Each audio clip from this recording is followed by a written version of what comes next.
대한민국 한 해 실종 신고 건수는 7에서 8만 건입니다. 여러분의 관심과 도움이 절실합니다. 구독과 좋아요, 알림 설정 먼저 누르시고 꼭 공유해 주세요. 지금부터 반전사연 시작하겠습니다. 1991년 1월 1일 새벽 강릉 정동진 해변입니다. 겨울바다 특유의 차가운 공기가 피부를 찌르듯 파고들었죠. 수평선 너머로 떠오를 해를 보기 위해 이미 수백 명의 사람들이 모래사장을 가득 메우고 있었습니다.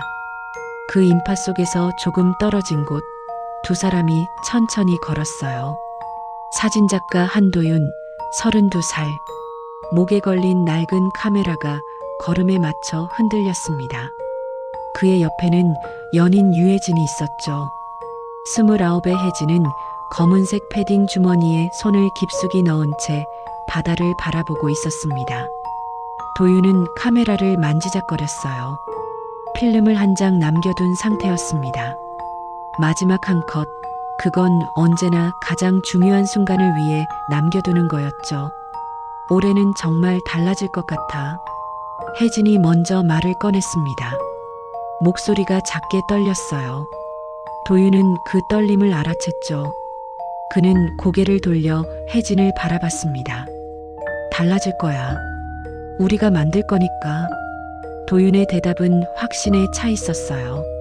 하지만 그의 손끝은 차가웠습니다. 장갑을 끼지 않아서가 아니었죠. 뭔가 불안한 기운이 공기 중에 떠돌았습니다. 두 사람은 계속 걸었어요. 모래를 밟는 소리만이 규칙적으로 들렸죠. 파도 소리, 멀리서 들려오는 사람들의 웃음소리, 그리고 바람. 모든 것이 평범한 새해 첫날의 풍경이었습니다. 도윤은 지난 1년을 떠올렸어요. 작은 사진관에서 증명사진을 찍으며 살아온 시간들. 그가 정말 찍고 싶었던 건 그런 게 아니었죠. 사람들의 진실된 순간, 세상이 감추려는 이면, 그런 것들을 담고 싶었습니다. 그래서 혜진의 제안을 받아들였던 거예요. 도윤아, 나 너한테 보여줄 게 있어. 석 달 전 혜진이 했던 말이 아직도 생생했습니다. 그날 밤 혜진은 떨리는 손으로 서류 몇 장을 꺼냈죠. 동해제약 연구실의 실험 기록이었어요. 이거 봐. 이 데이터들 전부 조작된 거야. 혜진의 목소리는 분노로 가득 차 있었습니다. 연구원으로서의 양심이 짓밟히는 걸 더 이상 견딜 수 없었던 거죠. 그는 몇 달 동안 증거를 모아왔어요. 동물 실험 결과 조작, 부작용 은폐, 승인되지 않은 물질 사용. 사람들이 알아야 해. 이대로 신약이 시판되면 큰일 나. 도윤은 그날 밤 혜진의 눈빛을 기억했습니다. 무서움과 결의가 동시에 담겨 있었죠. 그리고 자신에게 부탁했어요. 내가 들어갈 수 없는 곳들이 있어. 너라면 사진으로 남길 수 있잖아. 도윤은 고민하지 않았습니다. 사랑하는 사람의 부탁이기도 했지만 사진작가로서 해야 할 일이라고 생각했죠. 진실을 기록하는 것. 그게 자신의 역할이었으니까요. 지난 2달 동안 도윤은 혜진이 알려준 장소들을 몰래 촬영했어요. 공장 뒤편 폐기물 처리장, 연구실 냉동고 안의 표본들, 변조된 실험 보고서, 모든 걸 필름에 담았습니다. 이번 주에 기자한테 넘기자. 출발하기 전날 밤 혜진이 말했죠. 목소리가 단호했어요. 그 전에 우리 좀 쉬자.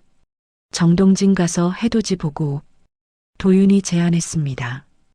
혜진도 고개를 끄덕였죠.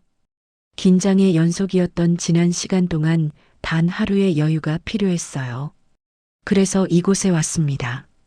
1991년 첫날의 정동진에. 하지만 도윤은 알아챘어요. 혜진이 자꾸 뒤를 돌아본다는 걸.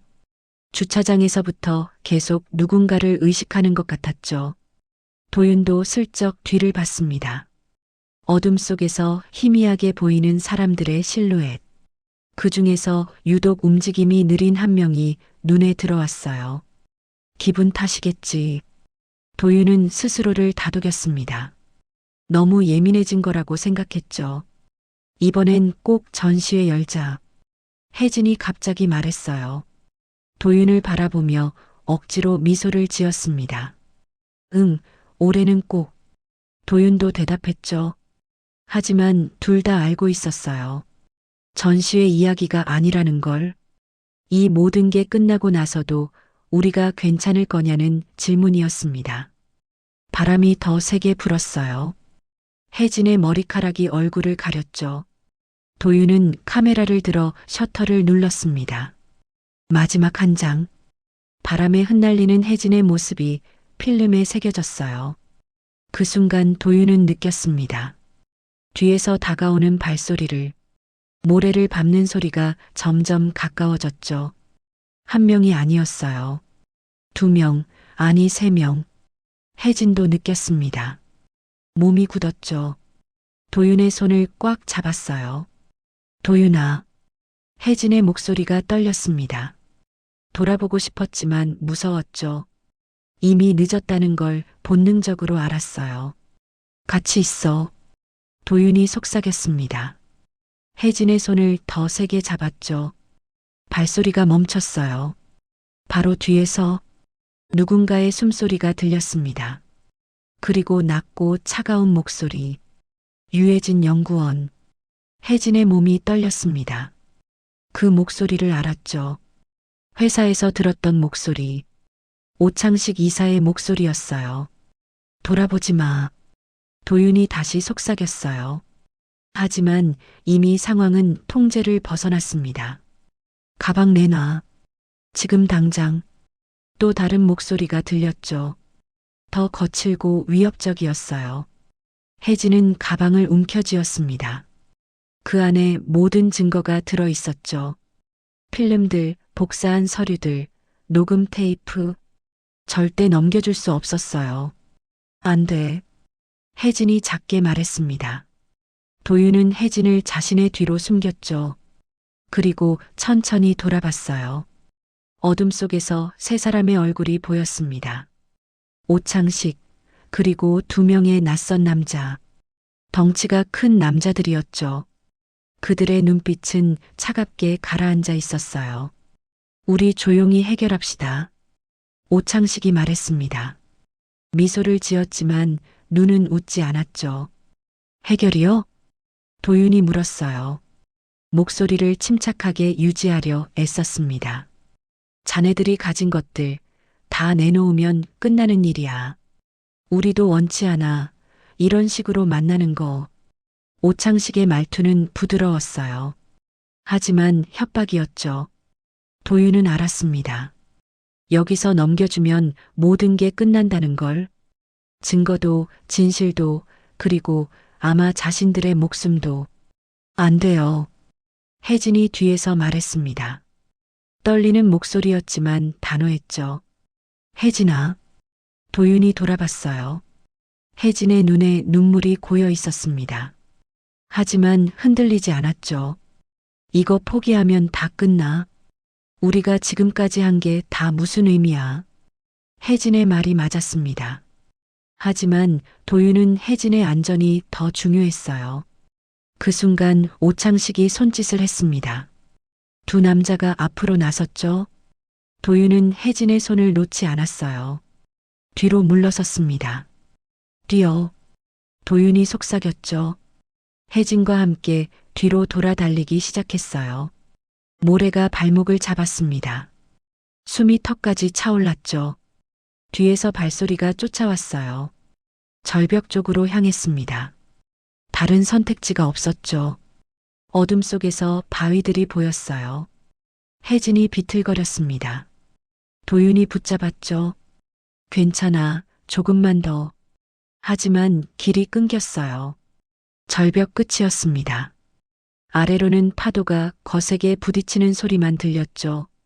뒤에서 세 사람이 다가왔어요. 오창식의 얼굴이 달빛에 비쳤습니다. 더 이상 미소는 없었죠. 끝이야. 오창식이 말했습니다. 담담한 목소리였어요. 도윤은 혜진을 꽉 안았습니다. 혜진도 도윤을 안았죠. 마지막 순간까지 함께였어요. 그리고 그날 밤 정동진 절벽에서 두 사람은 사라졌습니다. 아무도 보지 못했죠. 새해 첫날의 어둠이 모든 걸 삼켜버렸어요. 다음 날 아침 해변에는 혜진의 스카프 하나만이 바위 사이에 걸려 있었습니다. 경찰이 출동했지만 아무것도 찾지 못했죠. 실족 사고로 결론 내려졌어요. 하지만 진실은 달랐습니다. 누군가는 알고 있었죠. 그날 밤 무슨 일이 있었는지. 하지만 침묵했어요. 그렇게 12년이 흘렀습니다. 2003년 7월 26일 오후 2시 동해시 인근 해안 절벽이었습니다. 여름 햇살이 바위에 내리쬐지만 바닷물은 여전히 차갑게 느껴졌죠. 야, 여기 좀 이상한데. 잠수부 동호회 회원 김태수가 수면 위로 고개를 내밀며 소리쳤어요. 물안경 너머로 보이는 그의 눈빛이 흔들렸습니다. 뭐가 이상해? 보트 위에서 동료 박성진이 물었죠. 태수는 다시 물속으로 잠수했어요. 수심 8m 지점. 절벽 아래 숨겨진 동굴 입구가 보였습니다. 평소라면 그냥 지나쳤을 거예요. 하지만 오늘은 달랐죠. 지난주 태풍이 지나간 뒤 해저 지형이 조금 바뀌었거든요. 모래가 쓸려나가면서 동굴 입구가 드러난 겁니다. 태수는 조심스럽게 들어갔어요. 손전등 불빛이 어둠을 뚫고 들어갔죠. 동굴 안은 생각보다 넓었습니다. 3m쯤 들어가자 수면이 나타났어요. 공기층이 있었죠. 태수는 수면 위로 올라와 숨을 들이켰습니다. 축축하고 비린 냄새가 코를 찔렀어요. 손전등을 천천히 둘러봤죠. 그리고 멈췄습니다. 모래 위에 뭔가 하얀 것이 반쯤 묻혀 있었어요. 처음엔 조개 껍데기인 줄 알았죠.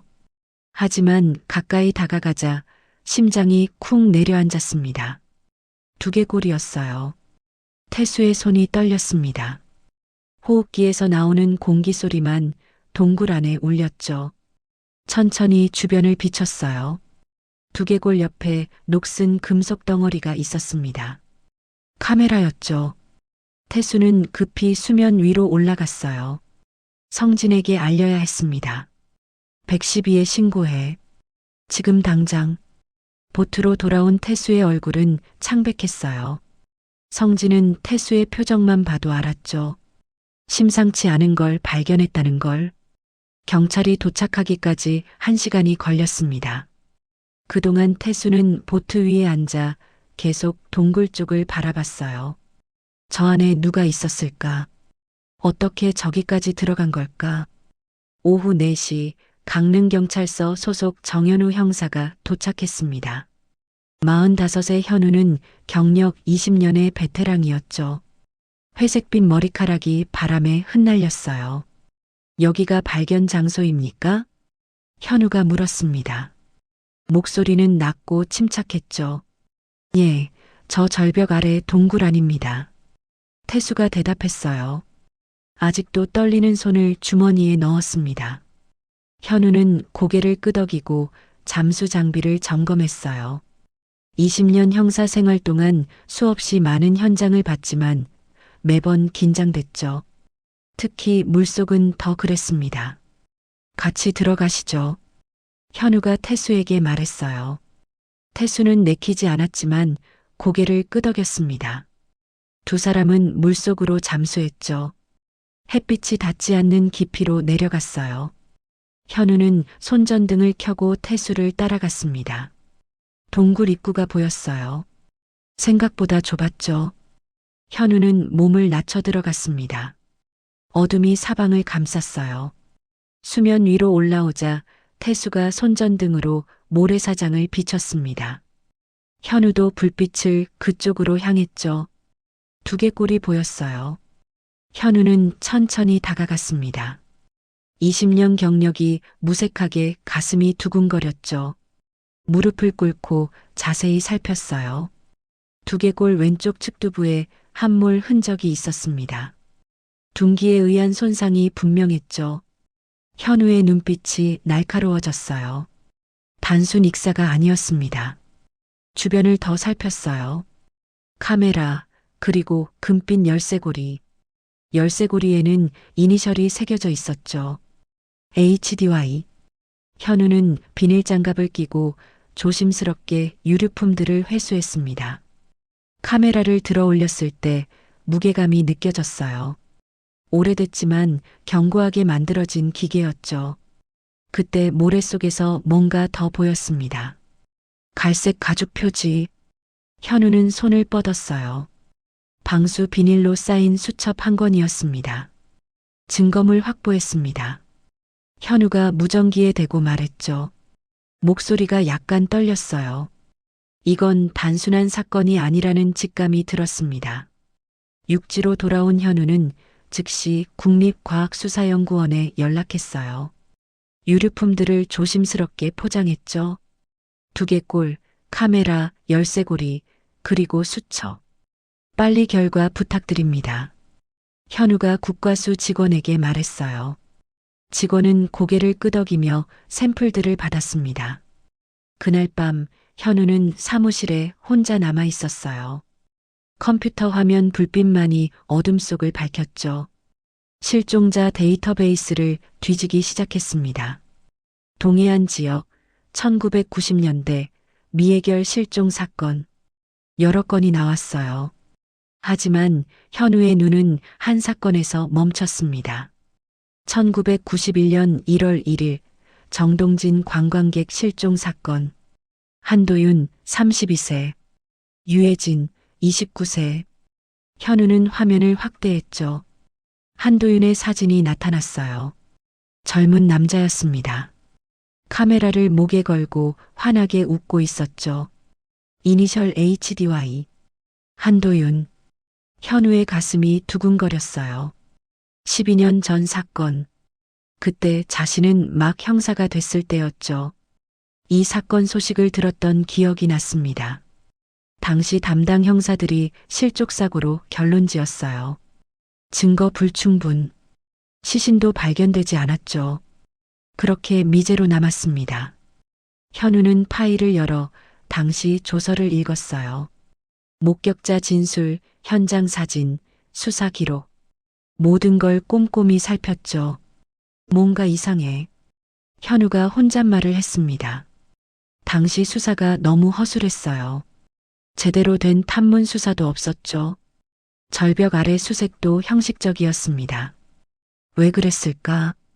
현우는 의문이 들었어요. 일주일 후 국과수에서 연락이 왔습니다.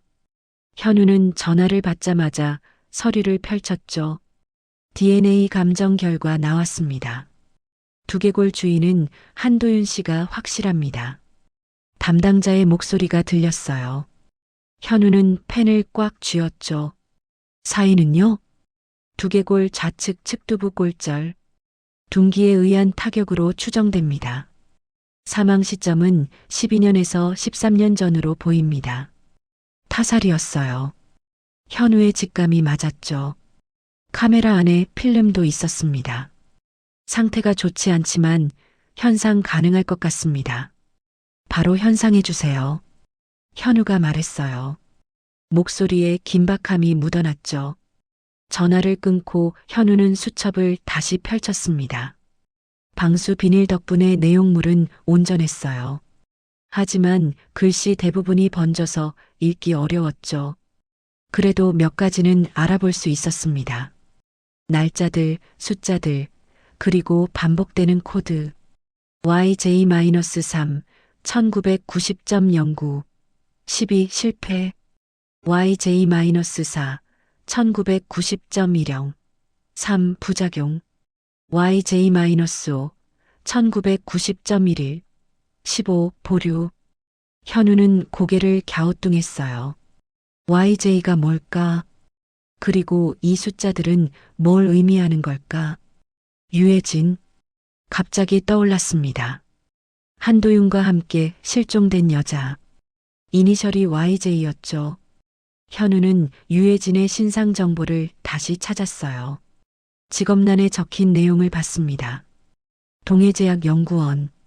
심장이 빠르게 뛰었어요. 제약회사 연구원, 그리고 수첩 속의 실험 코드들. 현우는 즉시 동해제약을 검색했습니다. 하지만 회사는 이미 5년 전에 문을 닫았더군요. 부실 경영과 비리 의혹으로 폐업했죠. 당시 임직원 명단을 구하기 위해 현우는 상공회의소에 연락했어요. 며칠 뒤 팩스로 자료가 도착했습니다. 현우는 명단을 훑어봤죠. 수십 명의 이름이 나열돼 있었어요. 그중 한 이름에서 손가락이 멈췄습니다. 오창식 연구개발이사. 현우는 이 이름을 인터넷에 검색했어요. 여러 기사가 나왔죠. 오창식은 현재 대형 바이오 기업 바이오젠 대표였습니다. 사업가로 성공한 인물이었어요. 언론에도 자주 등장했죠. 자선 사업도 활발히 하는 사회 명망가였습니다. 하지만 현우는 더 깊이 파고들었어요. 과거 기록을 찾았죠. 1998년 오창식이 실험 기록 조작 혐의로 내사를 받았던 기록이 있었습니다. 결과는 증거 불충분으로 무혐의 처리. 현우는 메모를 했어요. 유해진, 동해제약, 오창식. 모든 게 연결되기 시작했죠. 혜진 씨는 뭔가를 알았어. 그래서 증거를 모았고 현우가 혼잣말을 했습니다. 한도윤은 그걸 사진으로 남기려 했던 거죠. 그리고 누군가 그들을 막았어요. 영원히. 현우는 의자에 기대 천장을 올려다봤습니다. 12년이 흘렀지만 진실은 여전히 어둠 속에 있었죠. 하지만 이제 실마리를 잡았어요. 기다려. 꼭 밝혀낼 거야. 현우가 작게 속삭였습니다. 사진 속 한도윤과 유해진을 바라보며 다짐했죠. 두 사람이 무슨 일을 겪었는지, 왜 죽어야 했는지 반드시 밝혀낼 거였습니다. 밤은 깊어갔어요. 하지만 현우는 계속 파일을 들여다봤죠. 12년의 침묵을 깨뜨릴 시간이었습니다. 2003년 8월 5일 오전 9시 정현우는 국과수 건물 3층 자료 분석실에 앉아 있었습니다. 형광등 불빛 아래 책상 위에는 한도윤의 수첩이 놓여 있었죠. 이거 정말 신기하네요. 국과수 문서분석관 이수진이 말했어요. 35의 수진은 10년 경력의 전문가였습니다. 방수 비닐 덕분에 12년이나 지났는데도 내용이 거의 온전해요. 수진이 확대경으로 수첩을 들여다봤죠. 현우는 옆에서 숨죽이며 지켜봤어요. 손에 땀이 났습니다. 여기 보세요. 이 부분은 날짜와 코드가 반복되네요. 수진이 손가락으로 가리켰어요. 현우는 몸을 앞으로 숙였죠. YJ-3 1990년 9월 12일 YJ-4 1990년 10월 3일 YJ-5 1990년 11월 15일 숫자가 계속 이어졌습니다. YJ-12까지 기록돼 있었죠. 각 코드 옆에 짧은 메모들이 있어요. 수진이 말을 이었습니다. 현우는 눈을 가늘게 뜨고 글씨를 읽었어요. 실패, 부작용 심각, 중단 필요, 데이터 조작 지시받음. 마지막 문장에서 현우의 심장이 쿵 내려앉았습니다. 데이터 조작이요? 현우가 중얼거렸어요. 수진도 고개를 끄덕였죠. 이건 분명 실험 기록이에요. 그것도 문제가 있는 실험. 수진의 목소리가 낮아졌습니다. 현우는 수첩을 손에 들었어요. 무게는 가벼웠지만 담긴 의미는 무거웠죠. 뒤쪽 페이지도 봐주세요. 현우가 말했습니다. 수진이 조심스럽게 페이지를 넘겼어요. 거기엔 더 충격적인 내용이 있었습니다. 1990년 12월 3일 오창식 이사 지시로 YJ-7 부작용 데이터 삭제. 1990년 12월 20일 동물 실험체 15마리 폐사. 보고서엔 3마리로 기재. 현우의 주먹이 꽉 쥐어졌어요. 이건 단순한 부정이 아니었습니다.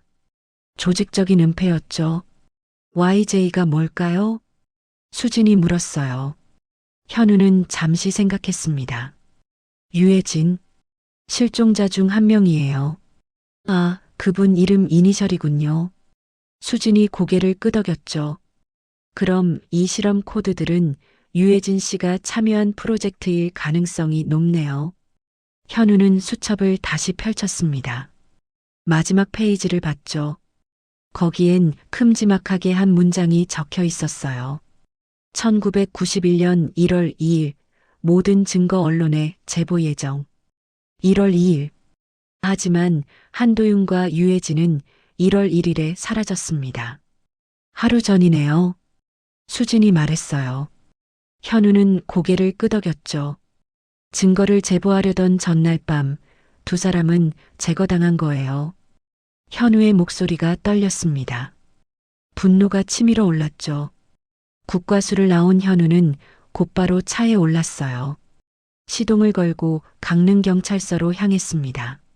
머릿속이 복잡했죠. 유해진은 동해제약의 연구원이었어요. 불법 실험을 목격했고 증거를 모았죠. 한도윤은 그걸 사진으로 남겼습니다. 그리고 제보 전날 밤 두 사람은 사라졌어요. 누가 그랬을까? 현우는 이미 알고 있었습니다.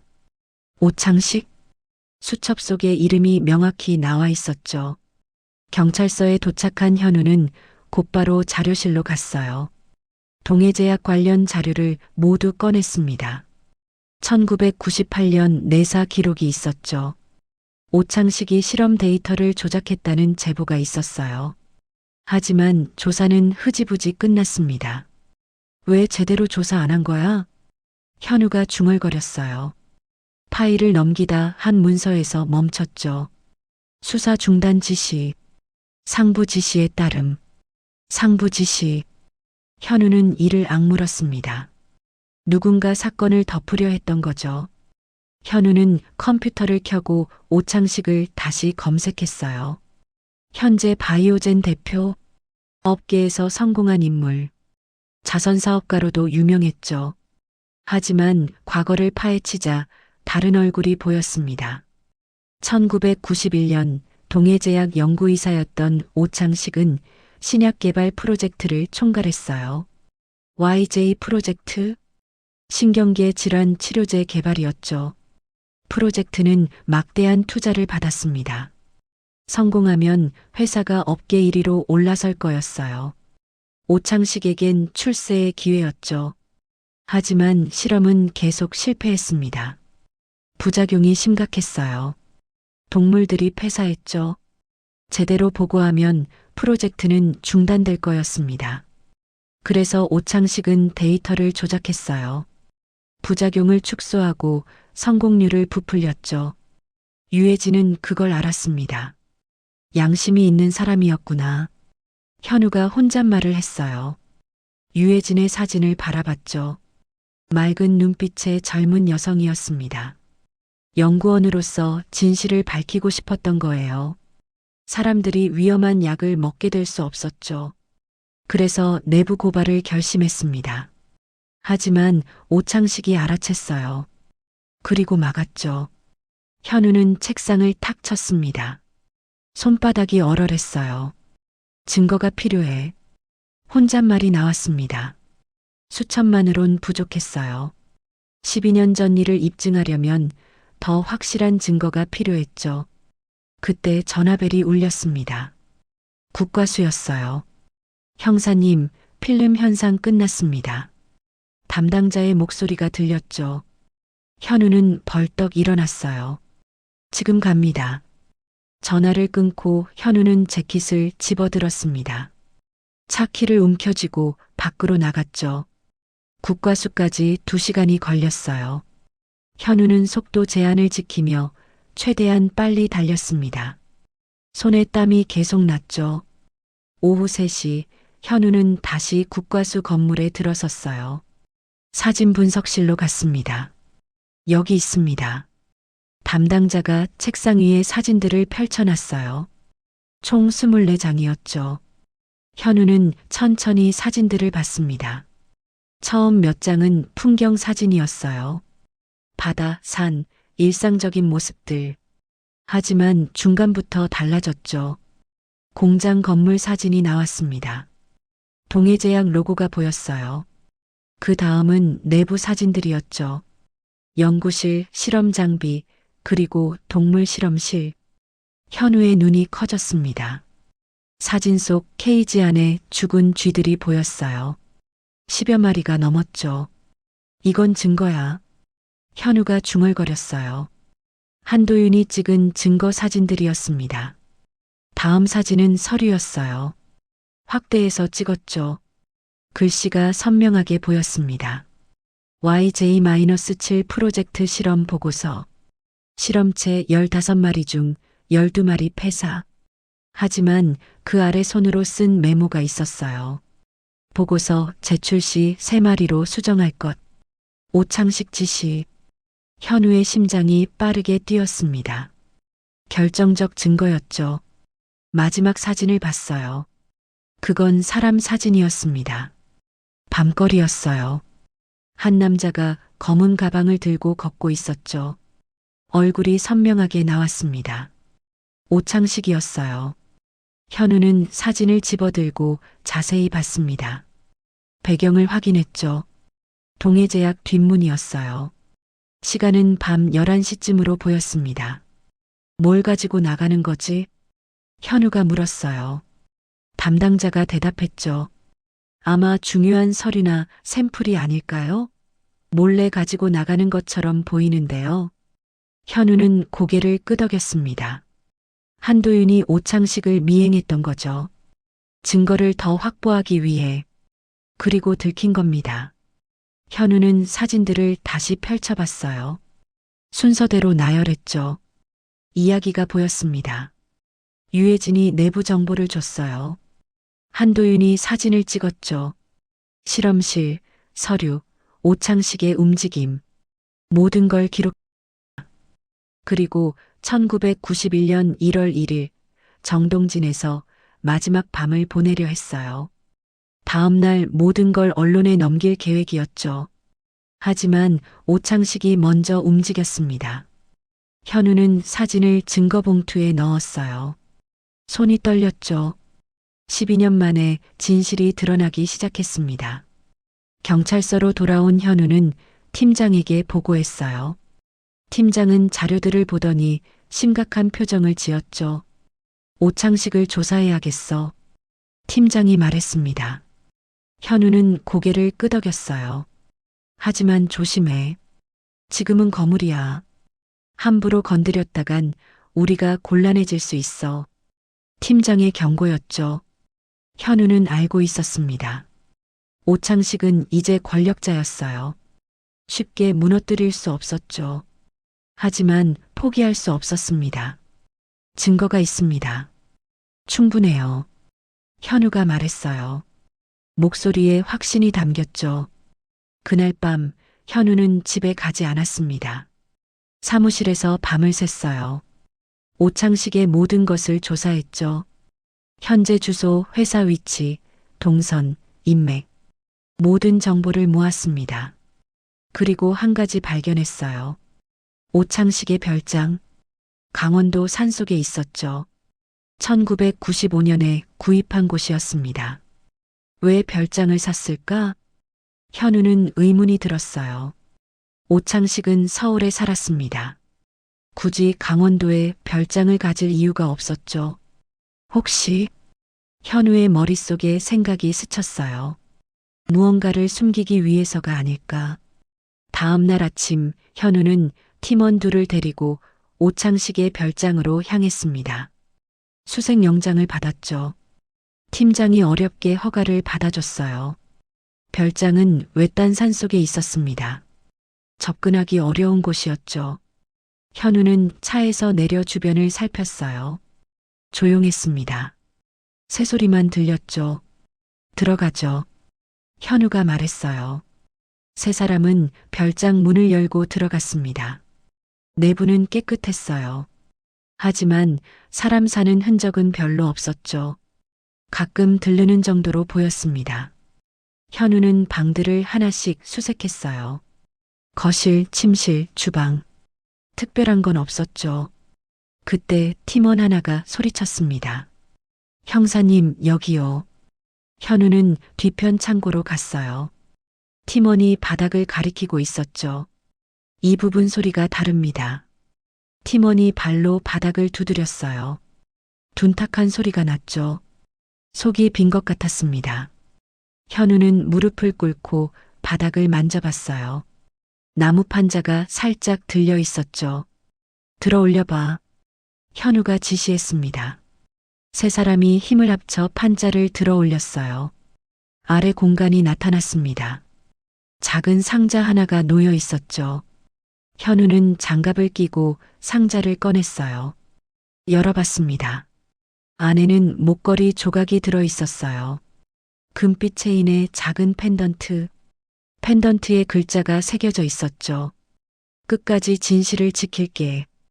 혜진. 현우의 손이 떨렸습니다. 유혜진의 목걸이였어요. 왜 여기 있는 거지? 팀원이 물었죠. 현우는 대답하지 않았습니다. 알고 있었어요. 오창식이 간직하고 있던 거죠. 범행의 증거를. 현우는 목걸이를 증거 봉투에 넣었어요. 심장이 쿵쿵 뛰었습니다. 이제 끝이야. 현우가 중얼거렸어요. 모든 퍼즐이 맞춰졌습니다. 수첩, 사진, 그리고 목걸이. 오창식의 범행을 입증할 증거가 모두 모였죠. 별장을 나온 현우는 하늘을 올려다봤어요. 구름 사이로 햇살이 비쳤습니다. 이제 진실이 밝혀질 거예요. 현우가 속삭였죠. 12년 동안 어둠 속에 묻혀있던 진실이 드디어 세상 밖으로 나올 시간이었습니다. 2003년 8월 15일 정현우는 검찰청 회의실에 앉아 있었습니다. 맞은편엔 김태성 검사가 자료들을 검토하고 있었죠. 38배 태성은 경제범죄 전담 검사였어요. 증거는 충분합니다. 현우가 말했어요. 목소리에 확신이 담겨 있었죠. 책상 위엔 수첩, 사진, 목걸이가 놓여 있었습니다. 태성은 사진들을 하나씩 넘겨봤어요. 얼굴이 점점 굳어졌죠. 오창식? 쉽지 않은 사람인데. 태성이 중얼거렸습니다.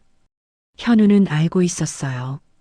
오창식은 이제 재계 인사였죠. 함부로 건드릴 수 없는 위치였습니다. 하지만 증거가 명확합니다. 12년 전 살인 사건이에요. 현우가 강하게 말했죠. 태성은 고개를 끄덕였어요. 알아요. 하지만 시간이 너무 오래됐어. 증인도 없고. 태성의 말이 맞았습니다. 12년이란 세월이 문제였죠. 당시 목격자를 찾기도 어려웠어요. 일단 오창식을 불러서 조사해 봅시다. 태성이 결정을 내렸어요. 현우는 안도의 한숨을 쉬었죠. 사흘 후 오창식이 검찰청에 출석했습니다. 고급 양복을 입고 나타났어요. 변호사 둘을 대동했죠. 현우는 조사실 밖에서 지켜봤습니다. 유리창 너머로 오창식이 보였어요. 침착한 표정이었죠. 전혀 동요하지 않았습니다. 오창식 씨, 1991년 1월 1일 어디 계셨습니까? 태성이 물었어요. 오창식은 잠시 생각하는 척했죠. 12년 전이라 기억이 잘 안 나는데요. 아마 집에 있었을 겁니다. 차분한 대답이었어요. 준비된 것 같았죠. 정동진에 간 적 있습니까? 정동진이요? 관광지로 유명하죠. 가봤을 수도 있어요. 1991년 1월 1일의 말입니다. 태성의 목소리가 날카로워졌어요.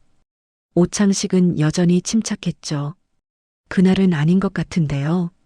증거라도 있습니까? 오창식이 반문했습니다. 여유가 느껴졌어요. 태성은 사진을 꺼냈어요. 한도윤이 찍은 마지막 사진. 오창식이 검은 가방을 들고 걷는 모습이었죠. 이건 뭡니까? 회사 서류 가져가는 거 아닙니까? 위법한 건가요? 오창식은 흔들리지 않았어요. 변호사가 끼어들었죠. 검사님, 이 사진만으로 제 의뢰인을 의심하시는 겁니까? 현우는 답답했습니다. 오창식이 너무 태연했어요. 태성은 다음 증거를 제시했죠. 유해진의 수첩 복사본이었습니다. 여기 당신 이름이 나옵니다. 데이터 조작 지시, 부작용 은폐. 오창식의 얼굴이 살짝 굳었어요. 하지만 금방 회복했죠. 그건 허위 기록입니다. 유해진 씨가 저를 모함하려고 만든 거예요. 왜 모함을 합니까? 제가 유해진 씨를 승진 심사에서 탈락시켰거든요. 원한이 있었죠. 오창식의 대답은 매끄러웠어요. 미리 준비한 듯 했죠. 태성은 마지막 카드를 꺼냈습니다. 목걸이였어요. 이건 당신 별장에서 발견됐습니다. 유해진 씨 것이죠. 오창식의 눈빛이 흔들렸어요. 잠깐이었지만 현우는 봤습니다. 그게 왜 제 별장에 있는지 모르겠네요. 누가 몰래 놓은 거 아닙니까? 변호사가 다시 끼어들었어요. 검사님, 이건 불법 수색 아닙니까? 영장은 제대로 발부받으신 겁니까? 태성은 영장을 보여줬죠. 문제 없었습니다. 조사는 3시간 동안 계속됐어요. 하지만 오창식은 끝까지 부인했죠. 변호사들도 적극적으로 막았습니다. 조사가 끝나고 오창식이 나갔어요. 현우는 복도에서 그를 마주쳤죠. 형사님, 오창식이 먼저 말을 걸었습니다. 미소를 지었어요. 12년 전 일을 왜 들추십니까? 모두 잊고 사는데. 현우는 오창식을 똑바로 봤어요. 두 사람이 죽었습니다. 잊을 수 없어요. 죽었다는 증거가 있습니까? 시신도 하나밖에 안 나왔잖아요. 오창식의 말에 현우는 할 말을 잃었어요. 맞았습니다. 유해진의 시신은 아직 발견되지 않았죠. 곧 밝혀질 겁니다. 현우가 간신히 말했어요. 오창식은 코웃음을 쳤죠. 형사님, 헛수고하지 마세요. 저는 아무것도 안 했어요. 오창식이 돌아서서 걸어갔습니다. 현우는 그 뒷모습을 노려봤어요. 주먹이 떨렸죠. 그날 밤 현우는 사무실에서 혼자 고민했습니다. 증거가 부족했어요. 정황상 오창식이 범인이 확실했지만 결정적인 게 없었죠. 유해진 씨를 찾아야 해. 현우가 중얼거렸어요. 시신을 찾으면 타살 증거가 나올 수 있었습니다. 다음 날부터 현우는 다시 해안가를 수색했어요. 한도윤이 발견된 동굴 주변을 집중적으로 조사했죠. 일주일이 지났습니다. 아무것도 나오지 않았어요. 현우는 지쳐갔죠. 형사님, 그만하시죠. 팀장이 말했어요. 걱정스러운 표정이었죠. 조금만 더요. 현우는 포기할 수 없었습니다. 두 사람의 얼굴이 자꾸 떠올랐어요. 8월 30일 현우는 해안 절벽 반대편을 수색하고 있었습니다. 파도가 거세게 쳤어요. 바위들이 미끄러웠죠. 그때 바위 틈새에서 뭔가 반짝이는 게 보였어요. 현우는 조심스럽게 다가갔습니다. 작은 금속 조각이었어요. 녹슬고 부서진 상태였죠. 집어들어 봤습니다. 시계였어요. 여성용 손목 시계. 뒷면에 글자가 새겨져 있었죠. 혜진에게, 영원히 사랑해. 도윤. 현우의 심장이 멎는 것 같았어요. 유해진의 시계였습니다. 여기 있어. 현우가 중얼거렸어요. 주변을 더 샅샅이 뒤졌죠. 바위들을 하나씩 들춰봤습니다. 1시간 후 좁은 틈새 깊숙한 곳에서 뼈 조각을 발견했어요. 사람 손가락 뼈였죠. 현우는 즉시 국과수에 연락했습니다. 감식팀이 출동했어요. 이틀 후 DNA 결과가 나왔죠. 유해진이 확실했습니다. 그리고 손가락 뼈에서 방어 흔적이 발견됐어요. 싸우다 부러진 거였죠. 타살입니다. 국과수 담당자가 확인해줬어요. 현우는 주먹을 불끈 쥐었죠. 이제 됐어. 현우가 속삭였습니다. 결정적 증거가 나왔어요. 9월 5일 검찰은 오창식을 긴급 체포했습니다. 새벽 6시 오창식의 집 앞에 수사관들이 들이닥쳤죠. 무슨 짓입니까? 오창식이 소리쳤어요. 하지만 수갑이 채워졌죠. 오창식 씨 살인 혐의로 체포합니다. 현우가 말했어요. 차가운 목소리였죠. 오창식은 차에 실려갔습니다. 현우도 함께 탔어요. 차 안은 침묵이 흘렀죠. 형사님. 오창식이 입을 열었어요.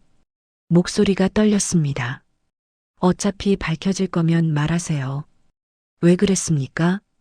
현우가 물었어요. 오창식은 창밖을 봤죠. 두려웠어요. 작은 목소리였습니다. 현우는 귀를 기울였어요. 프로젝트가 실패하면 전 끝이었어요. 수십억이 들어간 일이었죠. 회사는 날 책임자로 지목할 거였어요. 오창식의 목소리가 갈라졌어요. 유해진이 증거를 모으고 있다는 걸 알았어요. 제보하면 전 범죄자가 되는 거였죠. 그래서 죽였습니까? 현우의 목소리는 차갑게 가라앉았어요. 막으려고만 했어요. 설득하려고. 오창식이 변명했죠. 하지만 현우는 믿지 않았습니다. 정동진에서 뭘 한 겁니까? 그들을 미행했어요. 증거물을 넘겨받으려고. 오창식이 고개를 떨궜어요. 하지만 거부했죠. 한도윤이 저를 밀쳤어요. 싸움이 벌어졌죠. 그래서요? 제가 들고 있던 돌로 한도윤을 쳤어요. 그냥 본능적으로. 쓰러졌죠. 오창식의 손이 떨렸어요. 유해진은 비명을 질렀어요. 제가 막으려고 했는데 절벽으로 밀려났죠. 떨어졌어요. 현우는 이를 악물었습니다. 분노가 치밀어 올랐죠. 그리고 한도윤은요? 이미 죽어 있었어요. 시신을 동굴에 숨겼죠. 유해진은 바위 틈에 끼었어요. 그것도 숨겼습니다. 오창식이 모든 걸 털어놨어요. 12년 동안 감춰왔던 진실이었죠. 후회합니까? 현우가 물었어요. 오창식은 고개를 끄덕였습니다. 매일 악몽을 꿨어요. 그들의 얼굴이 계속 보였죠. 그럼 왜 자수하지 않았습니까? 무서웠어요. 제 인생이 무너지는 게. 오창식의 목소리는 떨렸어요. 하지만 현우는 동정하지 않았죠. 두 사람의 인생은 어떻습니까? 그들에겐 미래가 있었어요. 현우의 말에 오창식은 아무 대답도 하지 못했습니다. 검찰청에 도착했어요. 오창식은 조사실로 끌려갔죠. 현우는 밖에서 지켜봤습니다. 태성 검사가 본격적인 조사를 시작했어요. 오창식은 모든 걸 자백했죠. 12년 전 그날 밤에 시신을 숨긴 과정, 증거를 없앤 방법. 일주일 후 기소됐습니다. 살인죄, 시체유기죄, 증거인멸죄. 언론이 들끓었어요. 성공한 기업가의 추락. 12년 만에 밝혀진 진실. 모든 방송이 이 사건을 다뤘죠. 현우는 조용히 사무실에 앉아 있었습니다. 창밖을 바라봤어요. 가을 하늘이 맑았죠. 끝났어요. 현우가 혼잣말을 했습니다. 한도윤과 유해진의 사진을 바라봤어요. 두 사람이 미소 짓고 있었죠. 진실을 밝혔습니다. 이제 편히 쉬세요. 현우가 속삭였어요. 눈가가 뜨거워졌죠. 12년의 무게가 비로소 내려갔습니다. 재판은 석 달 후 시작될 예정이었어요. 하지만 결과는 뻔했죠. 오창식의 자백, 증거들, 모든 게 명확했습니다. 현우는 자리에서 일어났어요. 재킷을 입고 밖으로 나갔죠. 바람이 시원하게 불었습니다. 이제 마지막 남았어. 현우가 중얼거렸어요. 두 사람에게 제대로 된 장례를 치러줘야 했죠. 그게 현우가 할 수 있는 마지막 일이었습니다. 2003년 12월 20일 강릉지방법원 대법정이었습니다. 방청석은 사람들로 가득 찼어요. 기자들, 유가족들, 그리고 사건에 관심을 가진 시민들까지. 정현우는 뒷자리에 조용히 앉아 있었습니다. 앞쪽 피고인석에 오창식이 앉아 있었죠. 수의를 입은 모습이었어요. 12년 전 당당하던 모습은 온데간데 없었습니다. 피고인 오창식. 판사가 말했어요. 오창식이 일어섰죠. 몸이 떨리고 있었습니다. 피고인은 1991년 1월 1일 한도윤 씨와 유해진 씨를 살해하고 시신을 유기했습니다. 판사의 목소리가 법정에 울려 퍼졌어요. 방청석이 숨을 죽였죠. 또한 12년간 범행을 은폐하고 증거를 인멸했습니다. 이는 용납할 수 없는 중대 범죄입니다. 오창식의 고개가 떨어졌어요. 변호사도 아무 말하지 못했죠. 피고인 오창식에게 징역 25년을 선고합니다. 판사가 판결을 내렸습니다. 방청석에서 한숨소리가 흘러나왔어요. 유족들은 울음을 터뜨렸죠. 현우는 조용히 지켜봤습니다. 가슴 한편이 무거웠어요. 25년. 긴 세월이었지만 잃어버린 12년을 돌려줄 순 없었죠. 재판이 끝나고 사람들이 빠져나갔습니다. 현우도 천천히 일어섰어요. 복도로 나가는데 누군가 다가왔죠. 형사님. 한도윤의 누나였습니다. 쉰을 넘긴 여인이었어요. 흰머리가 섞인 머리를 단정하게 빗어 넘겼죠. 감사합니다. 정말 감사해요. 누나의 목소리가 떨렸어요. 눈가가 붉어져 있었죠. 12년 동안 동생이 어디서 뭘 하는지 몰랐어요. 살아있을 거라 믿고 싶었죠. 누나가 손수건으로 눈물을 닦았습니다. 현우는 가슴이 아팠어요. 이제라도 진실을 알게 돼서 다행입니다. 동생도 편히 쉴 수 있을 거예요. 현우가 조심스럽게 말했죠. 누나는 고개를 끄덕였어요. 장례는 언제 치를 수 있을까요? 다음 주면 유고를 인도받을 수 있습니다. 현우가 대답했어요. 국과수에서 감정이 모두 끝났거든요. 혜진 씨도 함께 모실 겁니다. 두 분은 함께여야 하니까요. 누나가 말했죠. 현우는 고개를 끄덕였습니다. 그게 맞았어요. 두 사람은 끝까지 함께였으니까. 12월 27일 장례식이 치러졌습니다. 강릉의 작은 장례식장이었어요. 많은 사람이 찾아왔죠. 도윤과 혜진을 아는 사람들, 사건을 지켜본 시민들. 현우도 조문했습니다. 영정사진 속 두 사람이 환하게 웃고 있었어요. 젊은 모습이었죠. 편히 쉬세요.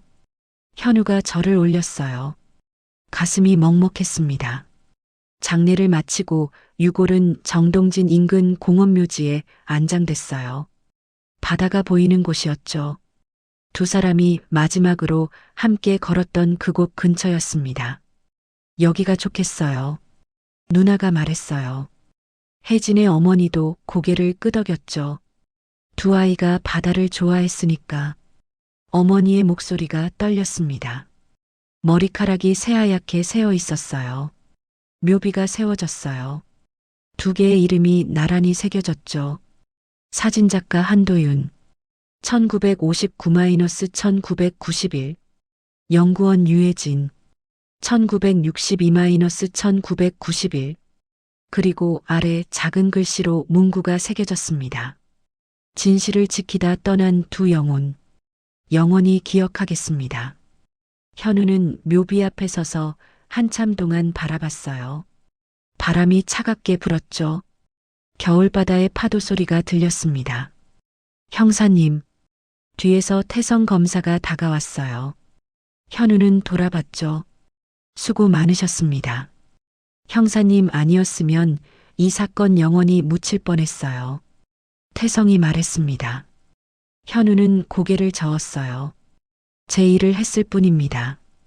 그래도 대단해요. 12년 전 일을 이렇게 끝까지 파헤치다니. 태성이 감탄했죠. 현우는 바다를 바라봤어요. 진실은 언젠가 드러나게 돼 있어요. 시간이 걸릴 뿐이죠. 현우의 말에 태성도 고개를 끄덕였습니다. 동해제약 관련자들도 전부 조사 중입니다. 당시 데이터 조작에 가담한 사람들이 더 있더군요. 다 밝혀져야죠. 두 사람이 목숨 걸고 지키려 한 진실이니까. 현우가 단호하게 말했어요. 태성은 어깨를 두드려줬죠. 형사님 덕분에 정의가 실현됐어요. 태성이 돌아갔습니다. 현우는 혼자 남았어요. 묘비 앞에 다시 섰죠. 약속 지켰습니다. 현우가 작게 속삭였어요. 바람이 대답하듯 불어왔죠. 집으로 돌아가는 길, 현우는 차를 세웠습니다. 정동진 해변이었어요. 12년 전 두 사람이 사라진 그곳. 차에서 내려 모래사장을 걸었죠. 파도가 밀려왔다 물러갔습니다. 석양이 수평선에 걸려 있었어요. 현우는 그날 밤을 상상했습니다. 도윤과 혜진이 여기 서 있었겠죠. 새해를 기다리며 미래를 꿈꿨을 거예요. 하지만 그 미래는 오지 않았습니다. 누군가의 욕심이 모든 걸 앗아갔죠. 미안해요. 현우가 바다를 향해 말했어요. 더 빨리 찾아냈어야 했는데 파도 소리만 들렸습니다. 현우는 한참을 그 자리에 서 있었어요. 해가 완전히 지고 어둠이 내렸습니다. 별들이 하나둘 나타났죠. 현우는 고개를 들어 하늘을 봤어요. 이제 편히 쉬세요. 두 분. 현우가 마지막 인사를 했습니다. 그리고 차로 돌아갔죠. 시동을 걸고 떠나려는데 뒷좌석이 신경 쓰였어요. 돌아봤죠. 한도윤의 카메라가 놓여 있었습니다. 국과수에서 돌려받은 거였어요. 현우는 카메라를 집어들었죠. 무겁고 차가웠습니다. 이걸 누나한테 드려야겠어. 현우가 중얼거렸어요. 도윤의 유품이니까요. 그때 카메라 바닥에 작은 글씨가 새겨진 게 보였습니다. 진실을 담는 눈. 한도윤. 현우는 가슴이 뭉클했어요. 도윤은 끝까지 진실을 담으려 했죠. 그게 사진작가로서의 사명이었을 거예요. 형사도 마찬가지예요. 진실을 밝히는 게 제일이죠. 현우가 스스로에게 말했습니다. 카메라를 조심스럽게 조수석에 놓았어요. 며칠 후 2004년 1월 1일이 밝았습니다. 새해 첫날이었어요. 13년 전 그날과 똑같은 날이었죠. 현우는 다시 정동진을 찾았습니다. 새벽이었어요. 많은 사람들이 해돋이를 보러 모여 있었죠. 현우는 사람들 뒤편에 섰어요. 수평선을 바라봤습니다. 어둠이 서서히 물러가고 있었죠. 붉은 빛이 수평선에 나타났어요. 해가 떠오르기 시작했습니다. 사람들이 환호했죠. 현우는 조용히 지켜봤어요. 새해의 첫 햇살이 바다를 비췄습니다. 금빛으로 반짝였죠. 새해 복 많이 받으세요. 현우가 하늘을 향해 속삭였어요. 도윤과 혜진에게 하는 말이었죠. 해가 완전히 떠올랐습니다. 밝고 따뜻한 빛이었어요. 어둠을 몰아내는 빛. 현우는 생각했습니다. 진실도 이 햇빛 같다고. 아무리 오래 숨겨져도 결국엔 세상을 비춘다고. 12년이 걸렸지만 진실은 밝혀졌어요. 두 사람의 희생이 헛되지 않았죠. 기억할게요. 계속. 현우가 다짐했습니다. 도윤과 혜진을, 그들이 지키려 한 진실을, 그리고 정의의 의미를. 사람들이 하나둘 돌아가기 시작했어요. 현우도 자리를 떴죠. 하지만 발걸음이 가벼웠습니다. 차로 돌아가는 길에 한도윤의 누나를 만났어요. 누나도 해돋이를 보러 왔더군요. 형사님. 누나가 반갑게 인사했습니다. 얼굴에 평화로운 미소가 있었어요. 동생이 좋아했을 것 같아요. 이 일출. 누나가 바다를 바라보며 말했죠. 그럼요. 분명 좋아했을 겁니다. 현우가 대답했어요. 누나는 고개를 끄덕였죠. 형사님 덕분에 동생을 돌려받았어요. 진심으로 감사합니다. 제가 해야 할 일이었습니다. 현우가 겸손하게 말했어요. 누나가 현우의 손을 잡았죠. 형사님은 우리 가족의 은인이에요. 평생 잊지 않을 거예요. 누나의 눈에 눈물이 맺혔습니다. 하지만 슬픈 눈물은 아니었어요. 감사의 눈물이었죠. 두 사람은 잠시 말없이 바다를 바라봤습니다. 파도가 규칙적으로 밀려왔어요. 햇살이 따스했죠. 동생이 찍으려던 전시회 제가 대신 열 거예요. 누나가 말했습니다. 현우는 놀라서 봤죠. 동생 사진들이 남아 있어요. 집에 보관하던 필름들이요. 사람들에게 보여주고 싶어요. 좋은 생각이에요. 현우가 진심으로 말했어요. 동생의 마지막 작품들, 그 필름 속 사진들도 함께 전시할 거예요. 진실을 기록한 사진들이니까. 누나의 목소리에 결연함이 담겼어요. 사람들이 알아야 해요. 진실을 위해 싸운 두 사람을. 현우는 깊이 고개를 끄덕였습니다. 그게 맞았어요. 도윤과 혜진의 이야기는 기억돼야 했죠. 전시회 열리면 꼭 가겠습니다. 초대장 보내드릴게요. 누나가 미소 지었어요. 현우도 미소로 답했죠. 헤어지고 현우는 차에 올랐습니다. 시동을 걸고 천천히 출발했어요.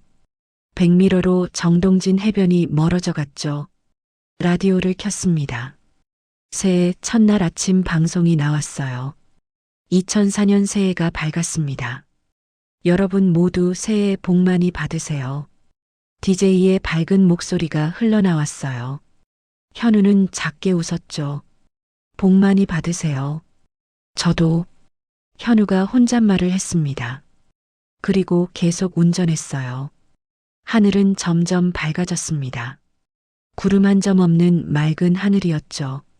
새해의 시작이 밝고 희망차게 느껴졌어요. 현우는 생각했습니다. 어둠은 언제나 빛에게 진다고. 거짓은 결국 진실에게 무릎 꿇는다고. 12년이란 긴 시간이 걸렸지만 정의는 실현됐어요. 두 사람은 이제 평화롭게 쉴 수 있었죠. 고생하셨어요. 두 분. 현우가 마지막으로 속삭였습니다. 바람이 창문 틈으로 들어왔어요. 부드럽고 따뜻한 바람이었죠.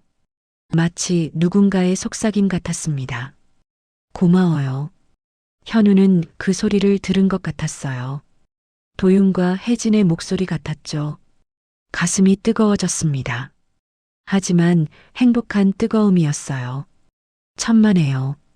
제가 해야 할 일이었으니까. 현우가 대답했죠. 그리고 계속 앞으로 나아갔습니다. 새해의 햇살이 길을 비췄어요.